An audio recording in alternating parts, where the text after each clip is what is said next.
Hiya! How's it going, folks? Nice to see you today. My name is Dustin Cormier, and welcome to another episode of How to Rock Astrology. Today we're going to talk, about Sun in Capricorn with Mars in Virgo. This one's an interesting one because we got a trine going on here. Both of these positions are earth signs, earthy, and the rulers get along with each other.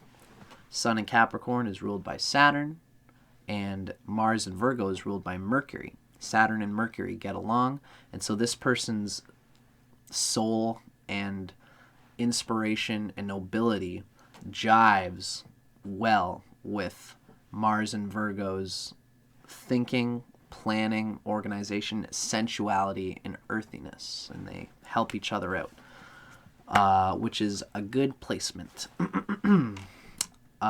If you'd like to know a little bit more about me before we get started, check out dustincormier.net, where you can hear about my erotic psychedelic poetry book. And here is all my signs, just a little glimpse of my chart, just so you can see the nature of the person giving you this information. I always like to do that just to anybody on YouTube. I think everybody should at least give you a glimpse of their own chart just to see the person giving you the info, like I said. But I digress. Welcome. Maybe it's because I'm a Leo rising. I just like to show it off. Look at me. So Sun in Capricorn, Mars in Virgo. Well, here the sun of this person has moved away from Libra, and now the sun in Capricorn is a very dense placement for the sun. The sun doesn't exactly get along with Saturn. Saturn is an enemy to the sun. So although the sun is like it's midway to its own exaltation point. And exaltation brings a planet's strength, vitality.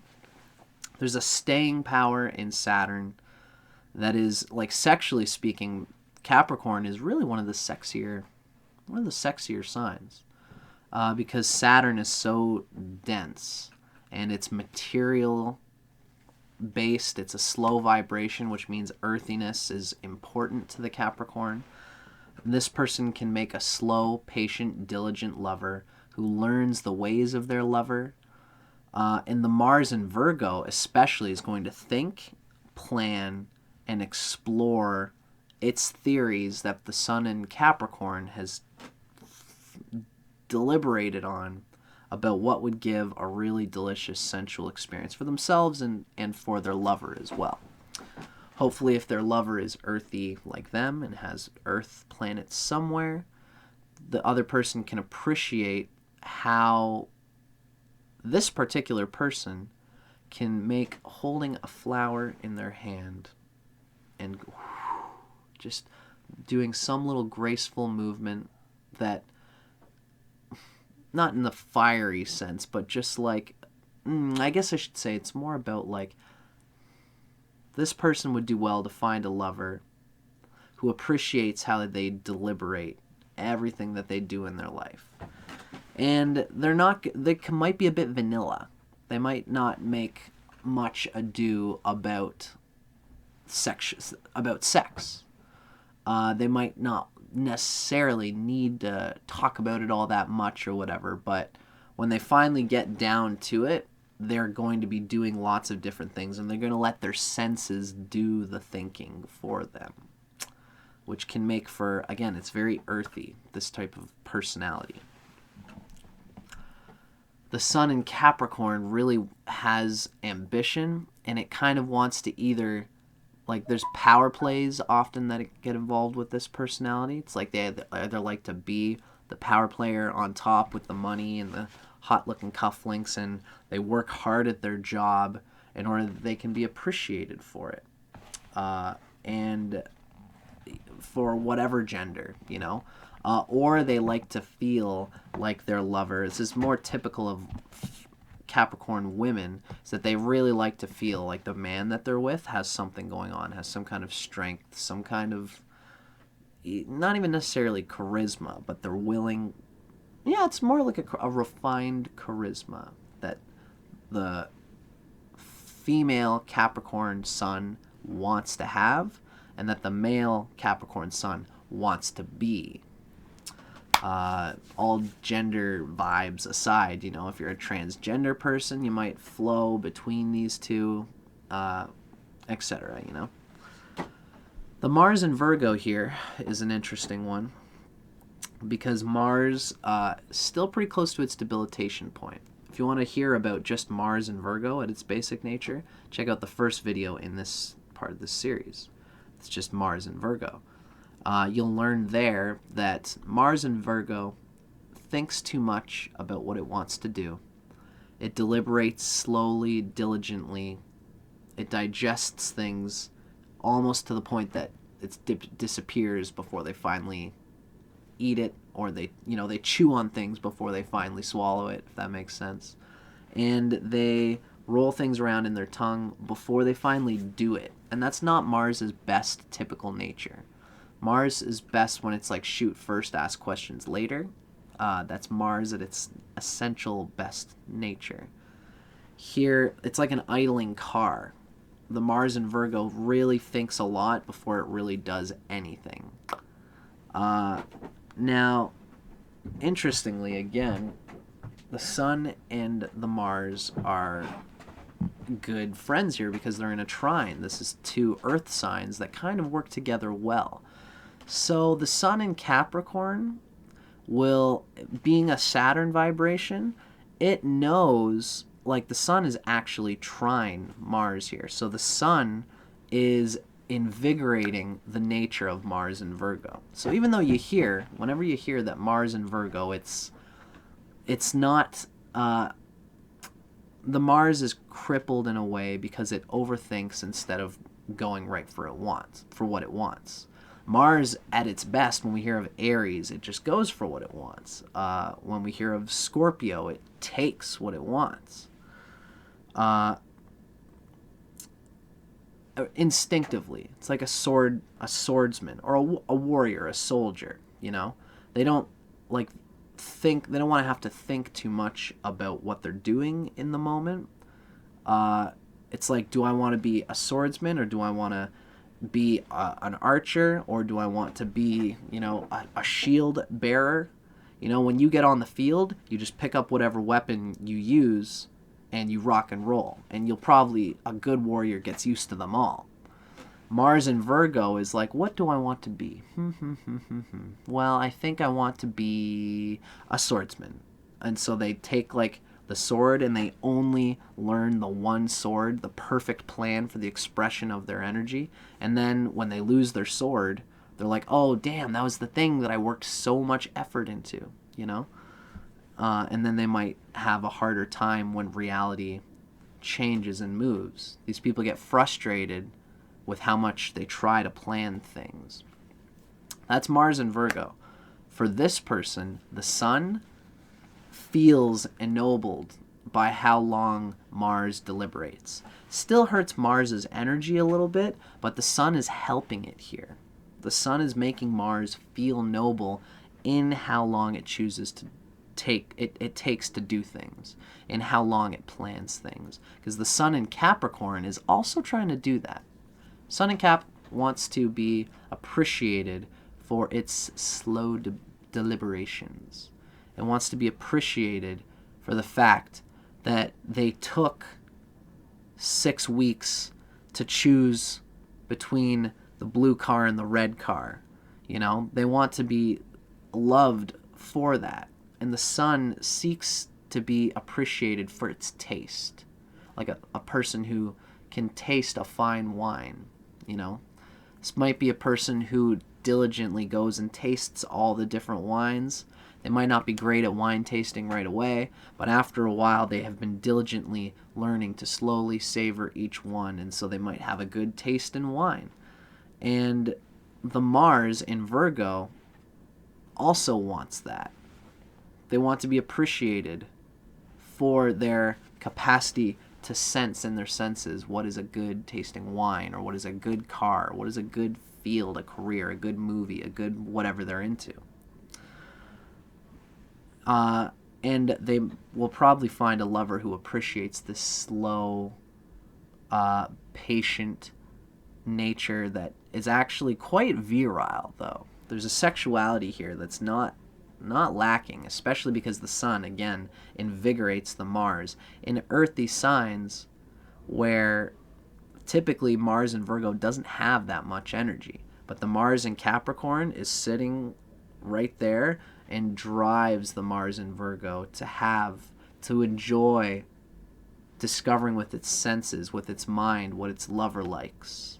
All the little tricks and frills that they can predictably find will get a lift out of the body of their lover. And they love to figure out all the little nooks and crannies that get their lover right there. It's a very body intelligent sexuality in this person. Literally, if we want to get right down to it, this might be somebody, a Capricorn, who, if you're a Capricorn guy, who literally, when you're banging somebody, you can actually feel like where the G spot is, and then you listen very deeply for the moan of the partner, and then right when you get there, you lock that position, and then you just tickle that fancy right until the person just pours over. You learn that spot, and then you learn, oh, so if I just hit only that spot, it's not enough. They get tired of that one spot. And so you hit that spot, and then you go all the way around, find all these other places, and then surprise, I didn't forget about that spot, bang, and the lover's like, oh my God, you didn't forget about that spot. These are the kind of things that are body-centric that this person will figure out, right? And while all that is true, again, they might not be all that much ado about sex. It might just be something that, for them, for any earthy combination of any sort, lovemaking, the relationship, it's more about grounding their energy so that they can do their energy the best that they can with a familiar person who will continue to ground it, right? So that was my own little riff on this particular combo. Let's see what Erotic Astrology by Phyllis Vega has to say about Sun in Capricorn, Mars in Virgo.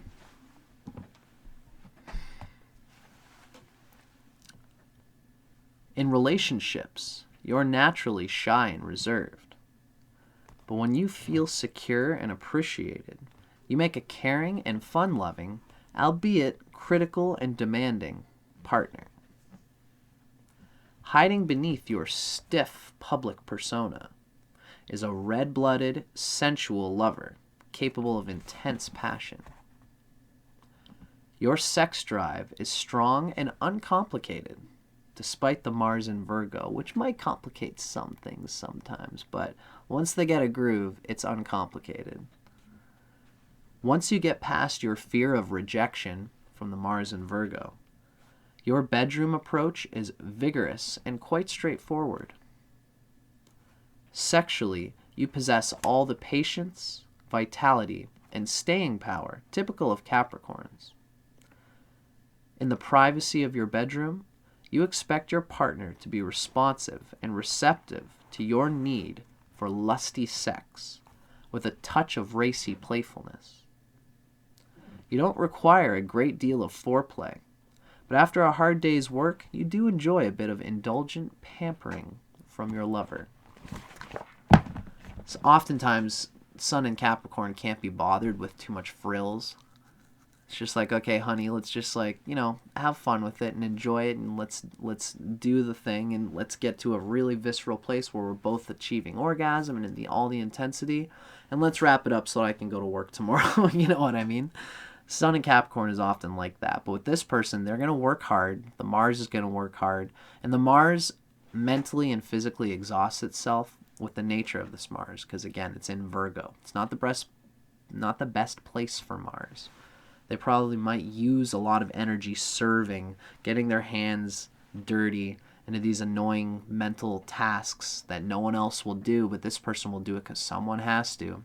And it'll probably wear on their energy, And they will love, at the end of the day, to have someone just give me a little bit of attention, if you don't mind, my dear, you know? Like, if you draw a bath for this person with the rose petals and everything, and just show them all these physical little bits of attention, and then they get it, and they won't demand it. They won't tell you right like that they want it. But when you do give it to them, and you give them that slow plunge of self-indulgence, and then you come in, and then you come in naked, and you like kind of tease them and say, so, like, how are you feeling now? They will be like jumping out of the bed and be like, oh my god, I'm so ready to give you appreciation for all these little efforts that you just gave me. They'll probably love that shit. You know, I guess I wanted to say at some point that, like, even though the sun is really helping the Mars here a lot, I would still check out the Mars in Virgo video just to see psychologically what Mars does in Virgo, because even though there's a lot of good in this combination, it's still worth noting that you can use your Mars at its best capacity by thinking about what your sun in Capricorn enjoys and kind of bringing those together. I digress, you know. I should say on a positive note that this is definitely one of the better placements for Mars in Virgo. I hope you guys dug that. I'm Dustin Cormier for How to Rock Astrology. Let me know if you enjoyed it. Let me know in the comments if this tickled your fancy, because I'd love to know. I'm Dustin Cormier. God, I'm just such a robot sometimes. I'm Dustin Cormier for How to Rock Spirit. Blah, blah, blah. Thanks for watching, and I'll see you guys on the Flibbity Jibbity on the next episode. Take care.